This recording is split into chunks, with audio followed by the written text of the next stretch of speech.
Assalamualaikum warahmatullahi wabarakatuh dan salam sejahtera.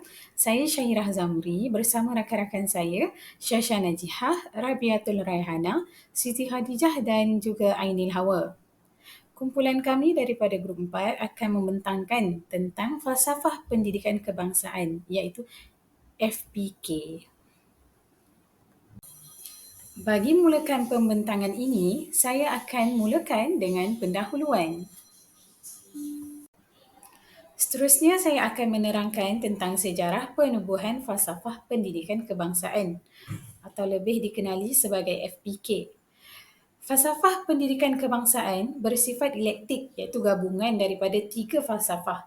Yang pertama, falsafah pendidikan Islam dan yang kedua, falsafah pendidikan barat tradisional dan yang ketiga, falsafah pendidikan barat moden. Gabungan ketiga-tiga falsafah ini memberi fokus kepada perkembangan intelek, rohani, jasmani, kognitif, afektif dan psikomotor seseorang murid. Seterusnya, proses pembentukan falsafah pendidikan kebangsaan. Falsafah pendidikan kebangsaan dibentuk berdasarkan Penyata Razak pada tahun 1956, Ordinan Pelajaran pada tahun 1957, seterusnya Laporan Rahman Talib pada tahun 1960, Laporan Jawatan Kuasa Kabinet pada tahun 1974 serta Laporan Jawatan Kuasa Kabinet pada tahun 1979. Pada tahun 1988 terbentuklah Falsafah Pendidikan Negara. Namun begitu, Falsafah Pendidikan Negara telah ditambah baik dan menjadi Falsafah Pendidikan Kebangsaan pada tahun 1996. Falsafah Pendidikan Kebangsaan pada tahun 1996 ini memberi fokus kepada rukun negara, dasar ekonomi baru, prinsip-prinsip pendidikan, matlamat pendidikan serta dasar pendidikan kebangsaan. Seterusnya, saya akan menerangkan tentang konseptual falsafah pendidikan kebangsaan.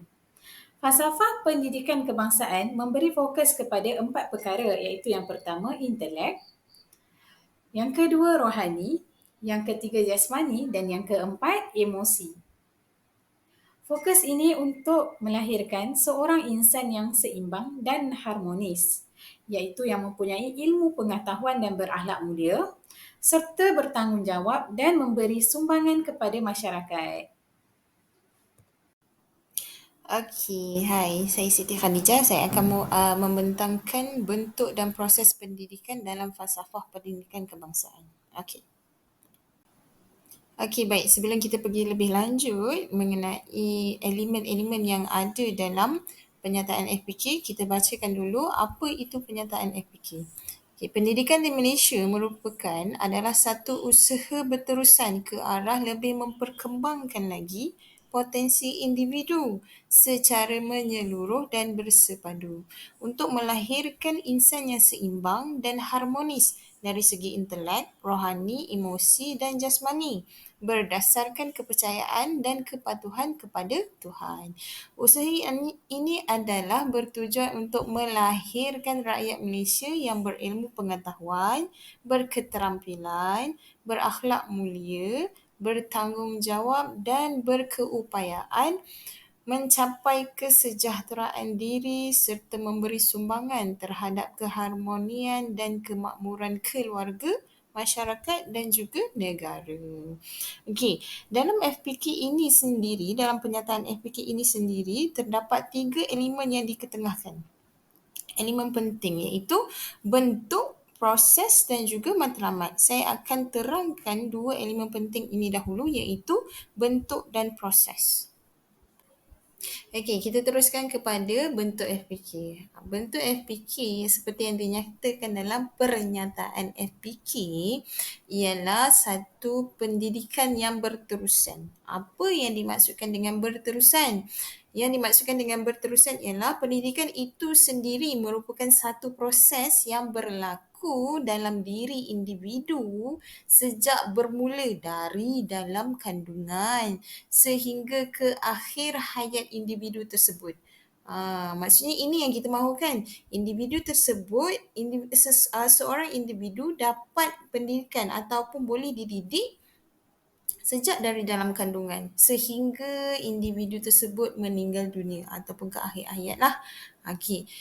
Proses ini melibatkan pemerolehan, pembinaan, pemindahan sesuatu maklumat. Okey, apa-apa saja maklumat lah secara berterusan yang melibatkan pengetahuan, kemahiran, nilai budaya dan juga kepercayaan. Okey. Dalam pendidikan berterusan ni, kita boleh pecahkan kepada 3 elemen iaitu pendidikan informal, pendidikan formal dan juga pendidikan non-formal ataupun non-formal. Okey. Okey, baik. Kita teruskan kepada bentuk FPK. Okey, yang pertama ialah pendidikan yang berterusan yang melibatkan 3 pendidikan. 3 elemen pendidikan iaitu pendidikan informal, pendidikan formal dan juga pendidikan non-formal.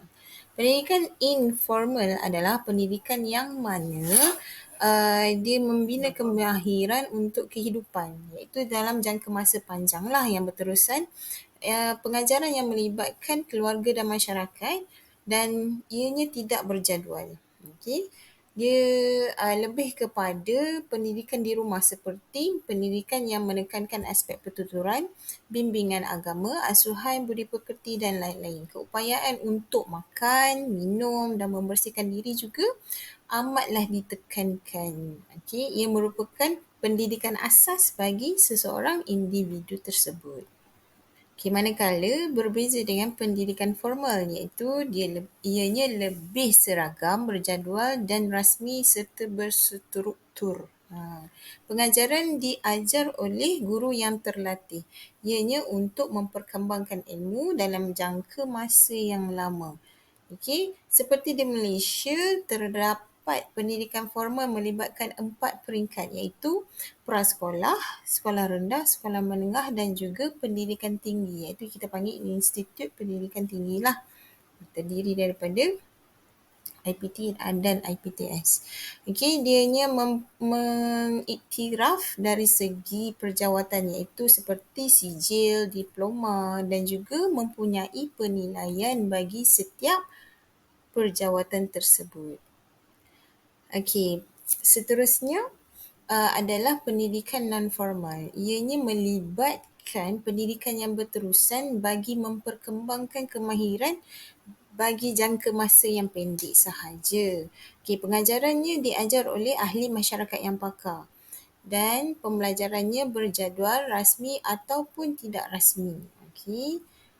Ianya melibatkan organisasi kerajaan, swasta ataupun mahupun NGO. Okey, seperti contoh individu tersebut ingin menghadiri ceramah agama bagi meningkatkan pengetahuan yang lebih mendalam tentang hal-hal keagamaan. So itu adalah dikira sebagai pendidikan yang non-formal. Dia berjadual ataupun tidak, rasmi ataupun tidak rasmi. Boleh jadi rasmi ataupun tidak rasmi. Itulah dia pendidikan non-formal. Seterusnya kita pergi kepada proses yang dinyatakan dalam pernyataan FPK. Iaitu yang pertama, usaha yang berterusan. Usaha yang berterusan melibatkan pelbagai iaitu seperti contoh pemilihan kerjaya, pembentukan jati diri, penyesuaian dalam hidup, kepercayaan kepada agama dan nilai murni yang diterapkan dan sebagainya. Seterusnya mengembangkan potensi. Potensi di sini bermaksud bakat, kebolehan ataupun keupayaan. Bakat di sini tertakluk kepada individu tersebut. Ada individu yang bakatnya terselah dan ada juga individu yang bakatnya tidak dapat dilihat dengan jelas. Jadi peranan pendidikan tersebut untuk mengembangkan potensi murid-murid supaya dia dilaksanakan dan dapat dirancang dengan teratur mengikut kepada komponen-komponen yang telah dinyatakan iaitu intelek, rohani, emosi dan juga jasmani. Okey. Seterusnya, pelaksanaan secara menyeluruh, bersepadu, seimbang dan harmonis. Menyeluruh maksudnya menekankan kesemua aspek yang ada dalam diri individu tersebut, dalam diri murid tersebut. Bersepadu juga adalah dari segi perkembangan potensi. Seimbang maksudnya tiada yang tercicir ataupun tiada yang terlebih ataupun tiada yang tidak ditekankan. Tiada elemen-elemen yang tidak ditekankan. Maksudnya seimbang antara bakat dan juga kemahiran yang ditekankan. Harmonis, uh, begitu juga dengan harmonis. Maksudnya tiada potensi ataupun aspek-aspek yang kurang ataupun terabai. Ianya melibatkan komponen intelek, rohani, emosi dan juga jasmani. Okey, begitu juga dengan berpaksikan kepada Tuhan. Elemen yang ternyata dalam pernyataan FPK melibatkan diri individu tersebut dapat berpaksikan kepada Tuhan, iaitu dengan mengakui wujudnya pencipta, mengakui dan mengamalkan ajaran agama, melakukan kebaikan dan menghindari kejahatan dan juga bertanggungjawab sepenuhnya atas perbuatan yang telah dilakukan. Itulah aspek dan elemen yang penting yang berlaku dalam proses dalam penyataan FPK. Kembali kepada pencipta. Itu yang didasarkan di dalam pelaksanaan falsafah pendidikan kebangsaan. Sekian, terima kasih. Saya Syasha Najihah binti Badrun Saidi dan saya akan bincangkan topik kepentingan FPK terhadap perkembangan pendidikan di Malaysia. Okey, FPK adalah amat penting dalam sistem pendidikan Malaysia bagi menetapkan dasar dan hala tuju untuk membina generasi yang berilmu, berakhlak mulia dan berupaya menyumbang kepada kemajuan masyarakat dan juga negara. Jadi saya akan membincangkan kepentingan FPK ini lebih dalam dan kita akan lihat bagaimana FPK mempengaruhi perkembangan pendidikan di Malaysia. Okey, seterusnya kita akan lihat apakah matlamat FPK. Okey, matlamat FPK boleh dibahagikan kepada dua aspek utama, iaitu matlamat intrinsik dan juga matlamat ekstrinsik.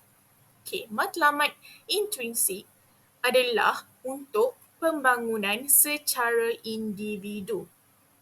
FPK menekankan pembangunan individu secara menyeluruh dan bersepadu. Okey, ada tiga kepentingan dia dalam matlamat intrinsik.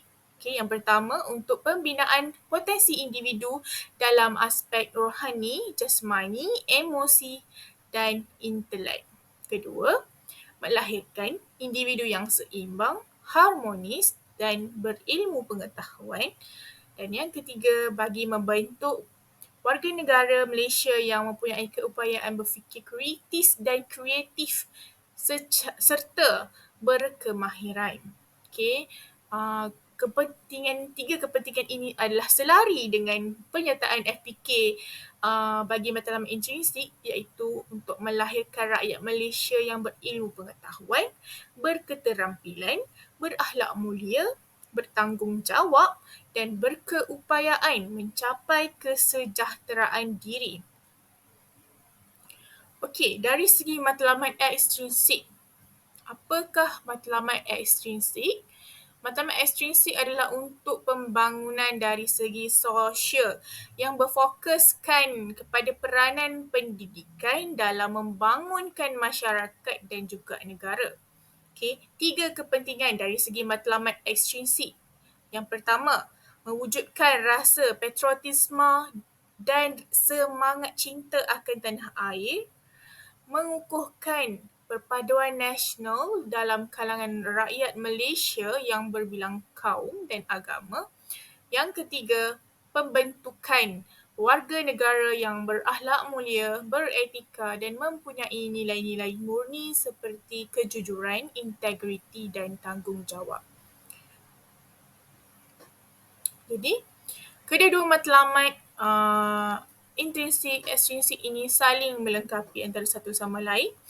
Okey, pembangunan individu yang seimbang dan harmonis merupakan asas untuk mewujudkan masyarakat yang bersatu padu, harmonis dan berdaya saing di peringkat global. Okey, kita akan lihat matlamat intrinsik dengan lebih dalam. Okey, matlamat intrinsik adalah merupakan dorongan yang datang dari dalam diri seseorang berdasarkan keinginan seseorang untuk belajar, memahami atau mencapai sesuatu tanpa memerlukan ganjaran daripada luar. Dalam konteks FPK, aspek-aspek yang berkaitan dengan matlamat intrinsik ni ada beberapa segi. Dari segi pembangunan individu secara menyeluruh. Okey, hal ini untuk menekankan keperluan membangunkan aspek rohani, jasmani, emosi dan juga intelek seseorang yang semuanya berkaitan dengan kepuasan dalaman dan pemahaman diri. Okey, kedua dari aspek pembinaan warga negara yang berilmu. Hal ini mendorong pelajar untuk mencari ilmu bukan semata-mata untuk peperiksaan atau ganjaran daripada luar, tetapi kerana nilai intrinsik pengetahuan itu sendiri. Maksudnya dia memang betul-betul nak belajar, nak dapat ilmu. Okay. Yang ketiga dari segi pembinaan akhlak mulia. Okay. Hal ini untuk memupuk nilai-nilai seperti kejujuran, integriti dan tanggungjawab bukan kerana takut kepada hukuman tapi kerana percaya bahawa tindakan ini adalah benar dan bermakna. Okay, maksudnya berakhlak mulia, jujur, integriti adalah kebaikan yang bermakna yang perlu dibuat. Okay, dengan kata lain, walaupun FPK tidak secara langsung menyebut matlamat intrinsik ni, prinsip-prinsip dan matlamat yang ditekan di dalam FPK ni memang menggalakkan motivasi dan dorongan dalaman dalam proses pembelajaran dan juga pembentukan karakter. Okey, matlamat ekstrinsik pula berkaitan dengan dorongan yang datang dari luar untuk capai sesuatu berdasarkan ganjaran atau elakan daripada hukuman. Dalam konteks FPK, walaupun fokus utama adalah untuk pembentukan individu yang berilmu dan berakhlak mulia, terdapat beberapa aspek yang kita anggap berkaitan dengan matlamat ekstrinsik. Yang pertama, untuk mewujudkan semangat kebangsaan. Hal ini dapat menggalakkan semangat patriotisme dan cintakan tanah air boleh dianggap sebagai dorongan ekstrinsik di mana warga negara diharapkan untuk menunjukkan kesetiaan dan komitmen mereka terhadap negara. So, walaupun mereka berjaya berada di luar negara, gaji sedap tinggi kan, tapi mereka pulang juga ke Malaysia untuk menyumbang bakti kepada tanah air mereka. Yang kedua, dari segi mengukuhkan perpaduan nasional. Okay. Untuk menggalakkan perpaduan di kalangan rakyat berbilang kaum dan agama. Okay, boleh dianggap sebagai matlamat ekstrinsik di mana tujuannya adalah untuk memastikan kestabilan dan kemakmuran negara. So, kita tahu Malaysia ni ada berbilang-bilang kaum, agama yang pelbagai kan. So, perpaduan di antara kaum dan agama adalah sangat penting untuk pastikan negara kita makmur dan harmoni. Yang ketiga, dari aspek prestasi akademik. Walaupun FPK menekankan pembangunan individu secara menyeluruh dalam amalan sebenar, sistem pendidikan sering memberikan ganjaran, contohnya grade, anugerah atau beasiswa untuk prestasi akademik yang cemerlang, yang merupakan juga adalah salah satu bentuk dorongan ekstrinsik. Kita lihat pelajar-pelajar yang cemerlang yang dapat straight A, dapat beasiswa, dapat sambung ke luar negara kan, itu adalah salah satu juga matlamat ekstrinsik lah. Yang keempat, dari segi pengiktirafan dan penghargaan. Dalam sistem pendidikan, ada pelbagai bentuk pengiktirafan dan penghargaan yang diberikan kepada pelajar atas pencapaian mereka, baik dalam bidang akademik maupun co-curriculum. Seperti pelajar yang mendapat straight A akan diberikan ganjaran wang tunai sebanyak berapa dan di peringkat co-curriculum bertanding sampai ke peringkat kebangsaan antarabangsa juga dapat ganjaran dalam bentuk wang lah kan. Walaupun FPK mempunyai unsur-unsur yang berkaitan dengan matlamat ekstrinsik, FPK juga menekankan kepentingan matlamat intrinsik dalam pembentukan individu yang bersepadu. FPK menekankan pembentukan individu yang berilmu dan berakhlak mulia dengan pendekatan yang seimbang antara matlamat intrinsik dan ekstrinsik. Walaupun banyak unsur dalam FPK berkaitan dengan motivasi dalaman dan pembinaan nilai diri, sistem pendidikan juga mengenal pasti keperluan untuk memberi ganjaran dan pengiktirafan, penghargaan sebagai dorongan ekstrinsik untuk mencapai kecemerlangan pelajar. Kombinasi kedua-dua pendekatan ini bertujuan untuk memastikan pembentukan individu yang berdaya saing, beretika dan mampu menyumbang kembali kepada masyarakat dan juga negara satu hari nanti.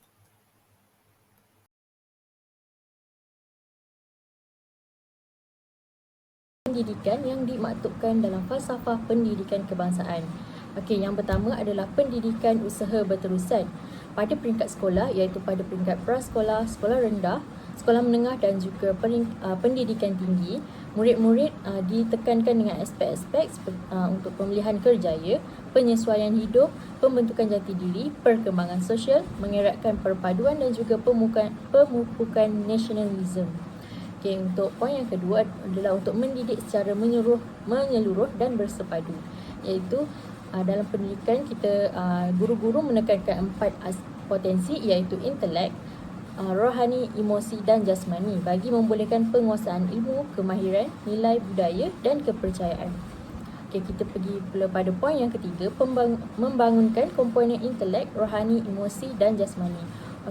Dari segi potensi intelek adalah untuk murid tersebut mempunyai 4M, iaitu asas 4M, iaitu menulis, membaca, mengira dan menakul.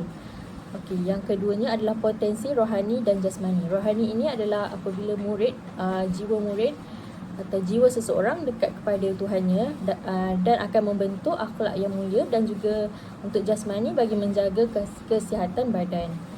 Untuk potensi emosi adalah untuk membentuk seorang mempunyai perasaan yang tenang, tingkah laku yang terkawal. Poin yang seterusnya adalah mengembangkan potensi murid. Potensi bermaksud bakat, kebolehan atau keupayaan seseorang individu. Namun begitu, tidak semua orang dapat dilihat bakatnya dengan jelas. Jadi, dengan adanya guru, jasmani murid boleh diperkembangkan melalui penglibatan aktif di dalam co-curriculum. Manakala program forum, debat dan juga pidato boleh mengembangkan potensi emosi, rohani, intelek dan intelek murid. Seterusnya adalah membangunkan pelajar secara seimbang dan harmonis, iaitu insan yang berjaya adalah insan yang bersyukur dengan nikmat yang diterima, tetapi dalam masa yang sama mampu berhadapan dengan cabaran tingkah laku yang baik serta prihatin. Yang terakhir adalah membentuk insan yang berpegang kepada kepercayaan dan kepatuhan kepada Tuhan. Perintah agama dapat mengawal diri daripada perkara yang memudaratkan iaitu apabila seseorang berpegang kepada agama dapat melahirkan insan yang bertanggungjawab, berkelakuan baik dan mampu menghindari diri daripada melakukan sebarang kejahatan. Seterusnya, kita pergi kepada impak peranan guru ke arah mencapai matlamat pendidikan Malaysia. Dalam usaha mentransformasikan pendidikan negara, tidak dapat dinafikan peranan guru adalah yang paling utama. Guru umpama berlian yang memantulkan kilauan bergelapan dan pada ketika sama dirinya begitu bernilai. Impak peranan yang pertama adalah guru berperanan sebagai pembimbing. Guru bukan sahaja bertanggungjawab untuk menyampaikan maklumat dan kemahiran mata pelajaran kepada murid, malah perlu memastikan muridnya mempunyai kemahiran menangani masalah yang dihadapi di dalam kehidupannya. Peranan guru sebagai pembimbing dan kaunselor sangat penting dalam memastikan pembangunan manusia yang berilmu dan boleh berfikir untuk membawa perubahan kehidupan manusia ke arah yang lebih selesa dan sempurna. Guru yang bertindak sebagai pembimbing akan membantu muridnya seimbang dari segi intelek, rohani, jasmani dan emosi dan bersedia dengan kemahiran bimbingan dan kaunseling untuk membimbing pelajar dalam proses pembinaan modal insan yang menepati acuan seperti mana termaktub pada falsafah pendidikan kebangsaan. Impak peranan yang kedua adalah guru perlu mengamalkan kemahiran profesional. Guru perlu mengamalkan kemahiran profesional serta kecerdasan emosi yang tinggi dalam menghasilkan generasi yang berpendidikan, cinta akan ilmu, berkemahiran dan berakhlak selaras dengan falsafah pendidikan kebangsaan.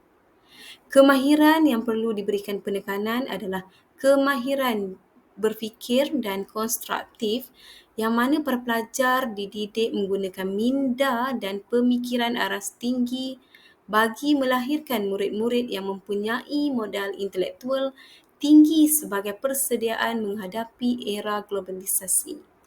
Secara tidak langsung, ia mendesak para guru menguasai pelbagai kemahiran generik seperti kemahiran berfikir dan mengintegrasikan teknologi maklumat dan komunikasi dalam pengajaran dan pembelajaran serta kemahiran menguasai bahasa kedua dengan baik. Seterusnya, impak peranan guru yang ketiga adalah guru itu bertindak sebagai pembentukan nilai ataupun role model. Nilai menjadi kayu ukur mutu sesuatu perkara. Nilai yang perlu diterapkan ialah moral, agama, terminal dan instrumental. Maka guru hendaklah mempunyai sifat dan kualiti profesional, peribadi dan sosial yang baik, lagi murni serta dapat menjalankan tugas sebagai pendidik dengan sempurna. Yang keempat adalah guru berperanan menggilap potensi murid-murid. Sebagai seorang guru, keistimewaan yang dicari dan digilap, bukan kelemahan seseorang murid yang dicari. Supaya menjadi manusia yang berguna bukan sahaja untuk diri sendiri, malahan mampu memberikan sumbangan kepada masyarakat dan negara. Oleh yang demikian, guru hendaklah bijak memainkan peranan tersebut agar kebolehan murid-muridnya tidak disia-siakan begitu sahaja. Impak peranan guru yang terakhir adalah guru sebagai pendorong pemikiran kritis dan kreatif. Guru dianggap sebagai seorang pengusaha yang mana perlunya mempunyai ciri-ciri pengusaha yang dinamik dengan mempersiapkan diri dengan kemahiran dan berupaya berfikir secara inovatif dan kreatif. Ini kerana usaha tersebut akan mendorong kepada modal insan yang berdaya membangunkan negara menerusi pemikiran mereka.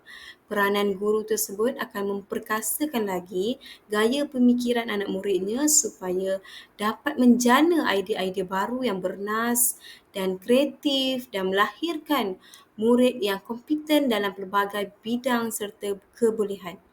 Guru yang bertanggungjawab merangsang pemikiran murid dengan pemilihan teknik yang memberi ruang kepada murid untuk meneliti, mengamati dan berfikir secara pembelajaran di luar bilik darjah yang meluaskan lagi pengalaman dan pengamatan pelajar terhadap persekitaran.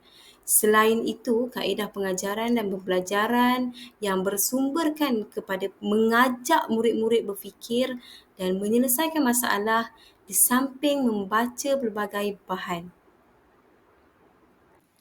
Akhirnya, saya akan merumuskan tentang falsafah pendidikan kebangsaan.